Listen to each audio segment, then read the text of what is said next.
Assalamualaikum warahmatullahi wabarakatuh. Apa kabar saudaraku semua? Semoga selalu dalam keadaan sehat.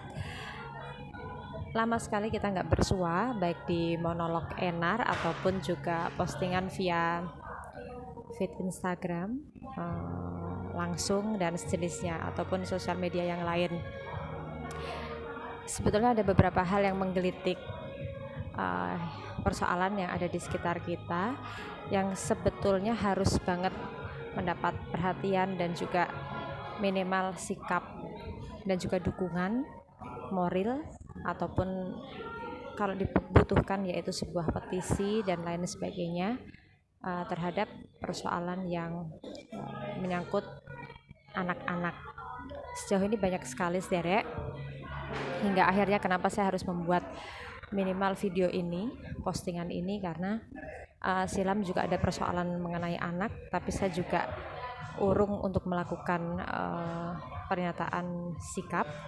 Sudah take video tapi juga belum saya post karena satu dan lain hal, secara domestik saya ada pekerjaan di instansi di mana saya tempat bekerja, ataupun secara organisasi juga organisasi yang menghimpun saya memang kurang aktif selama ini, sehingga saya pribadi biasanya secara tentatif melakukan kegiatan ataupun gerakan yang saya inisiasi sendiri, salah satunya melalui akun media sosial YouTube yang saya pergunakan. Salah satunya adalah untuk keperluan menyuarakan sikap-sikap yang saya rasa perlu untuk disampaikan. Saudaraku, sebelum saya ingin menyampaikan ikut berpendapat mengenai beberapa kasus anak yang saya rasa sudah cukup sangat memprihatinkan belakangan, itu saya ingin menyampaikan dulu beberapa waktu yang lalu yang mungkin saudara sekalian juga cermati, pun juga hal-hal yang seperti itu sudah sangat sering terjadi, hingga kadang kita itu merasa hal-hal yang sedemikian itu kita anggap lumrah.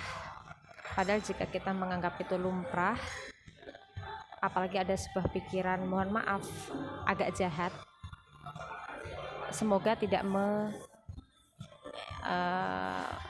menyinggung atau semoga tidak sampai kepada keluarga kita atau misalnya anak kita. Itu kan kita ada dalam suatu kehidupan yang sangat egois.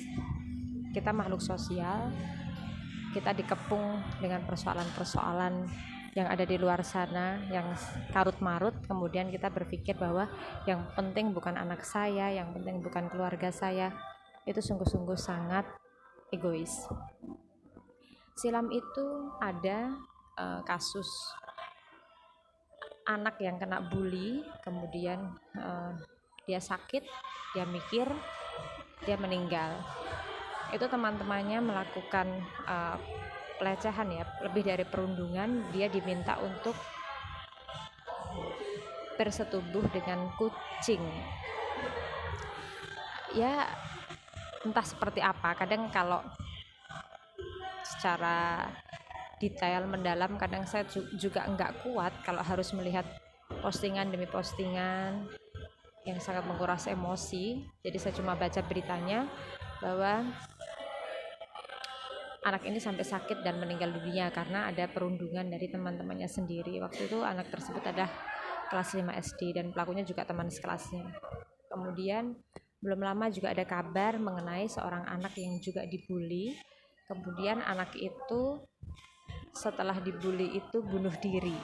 Betapa perundungan itu sangat membuat seseorang mentalnya kena, apalagi ini anak-anak. Tidak cukup di situ, menyangkut anak menyangkut anak tapi sudah cukup dewasa, yang kasus lagi viral,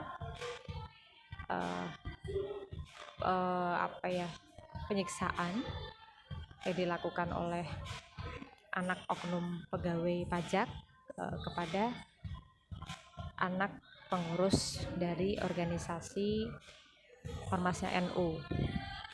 Kemudian Hal tersebut membuat kita semua se-Indonesia Raya bersimpatik dan juga geram, bersimpatik atas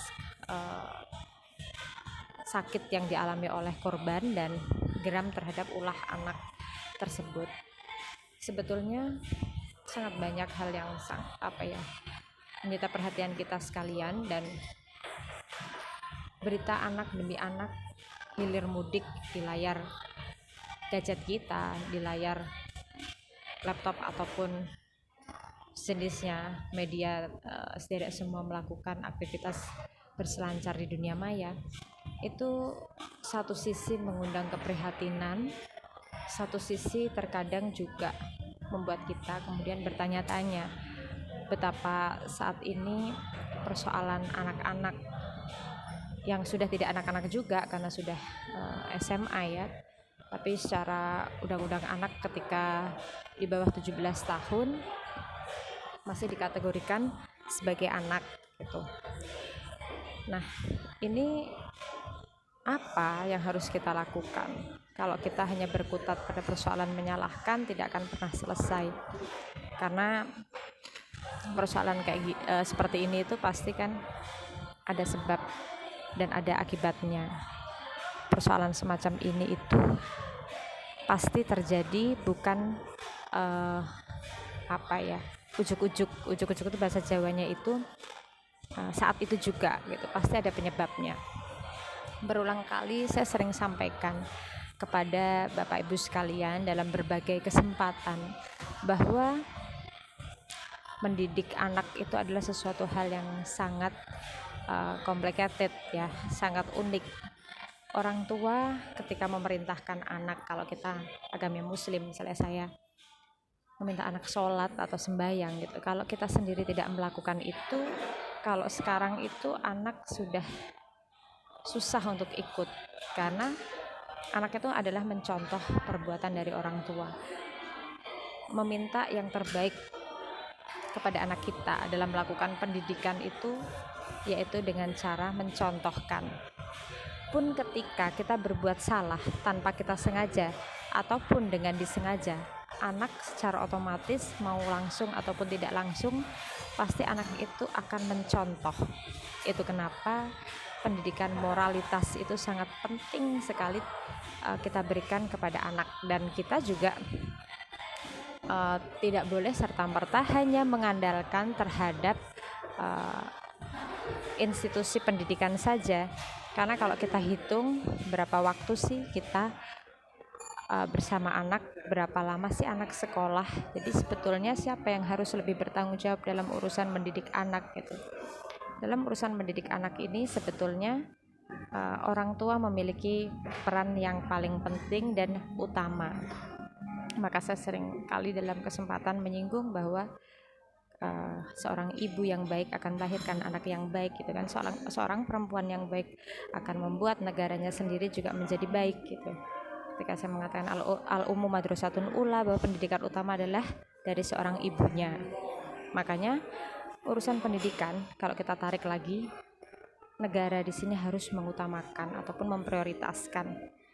Ketika kerap dulu saat kita mahasiswa mungkin, karena saya juga aktivis, menggembar-gemborkan tentang amanat APBN konstitusi kita yang menganggarkan 20% dari anggaran pendapatan belanja negara atau APBN dialokasikan untuk pendidikan. Apakah sejauh ini implementasinya sudah sekian gitu?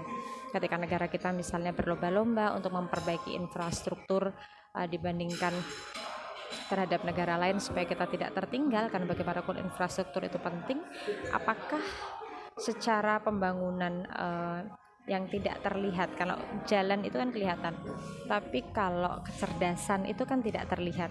Kecerdasan seseorang, mana kecerdasannya apa, mungkin baru akan kelihatan setelah dia itu berkompetisi, mengenyam sebuah pendidikan, dia dalam berbicara, menanggapi sesuatu. Tapi kalau jalan itu kita rasakan, sama pentingnya fisik dan non fisik. Sejauh ini apakah pendidikan itu sudah menjadi target utama dari pemerintah untuk memperbaiki sumber daya manusia di tempat kita?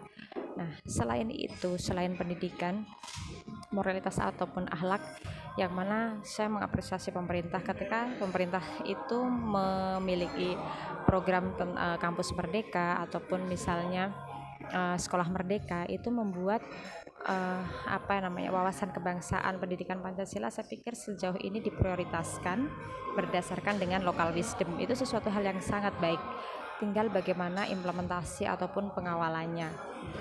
Sekali lagi, ketika kita hanya mengandalkan dalam hal ini pemerintah ataupun institusi pendidikan, tidak akan pernah selesai, karena anak, ya, kembali lagi ke anak-anak kita itu akan selalu mencontoh sesuatu ataupun perilaku yang orang tua itu lakukan, ataupun apa yang orang tua pesankan, orang tua katakan. Dalam hal ini itu semua bisa bisa persoalan-persoalan yang ada di sekeliling kita tentang persoalan anak, apapun itu, dari mulai hal yang terkecil yaitu bullying, kemudian masuk ke kekerasan mental, ya, kemudian masuk ke pada psikis, ataupun di atasnya lebih parah dengan fisik dan lain sebagainya. Saya pikir ini persoalan yang sangat serius, bagaimana kemudian negara itu hadir untuk menanggulangi persoalan yang semacam ini. Kalau misalnya pemerintah melihat ini adalah sesuatu hal yang penting, karena tidak hanya persoalan ini, saya harus mengatakan menyisipkan ada persoalan yang lain yang tidak kalah pentingnya. Berita-berita tentang pencabulan anak-anak di bawah umur dicabuli, yang umurnya 5 tahun, yang umurnya di bawah 10 tahun, yang sekitar itu, bahkan yang balita. Nah, ini kemudian bagaimana ketika seperti itu? Bahkan kadang yang melakukan perbuatan itu adalah orang tuanya sendiri, ayah kandungnya sendiri. Ini kan gila. Bahkan saya sendiri sepakat ketika misalnya pelakunya adalah ayah, seperti mencontoh apa yang dilakukan di luar negeri, masuk ke dalam sel gitu kan, itu dihabisi beneran itu sama teman-teman seselnya, ditato itu jidatnya dengan nama korban, apalagi ketika korbannya sampai kemudian meninggal dunia. Kejahatan-kejahatan seksual semacam ini tak kalah penting juga harus mendapatkan perhatian kepada pemerintah. Silam sekitar tahun 2020 juga pemerintah telah mensahkan dan mengundangkan sebuah peraturan mengenai adanya kebiri kimia. Nah, bagaimana kemudian sekarang kebiri kimia itu, apakah pelaksanaannya memang akan dilakukan atau kapan gitu? Jangan sampai undang-undang yang sudah sedemikian rupa dibuat bukan menjadi sebuah hitam di atas putih saja, melainkan bagaimana undang-undang ataupun regulasi yang telah dibuat ataupun diciptakan bersama itu kemudian saat ini bisa sebagai sebuah antitesa lah dari sebuah persoalan yang luar biasa pelik tentang urusan anak-anak. Kemudian bagaimana negara itu hadir lebih jauh lagi untuk mengantisipasi ataupun pencegahan terhadap kasus-kasus yang menimpa anak-anak. Kembali lagi, sebagai dasar adalah keluarga. Mari kita sebagai orang tua melakukan kontrol sosial dari lingkup masyarakat yang paling kecil, yaitu keluarga. Kehadiran kita sebagai orang tua untuk ada di tengah-tengah keluarga kita, memantau tumbuh kembang anak kita, mengawalnya hingga memberikan pelajaran tentang moral, tentang bagaimana bersikap, apa yang boleh dan apa yang tidak boleh.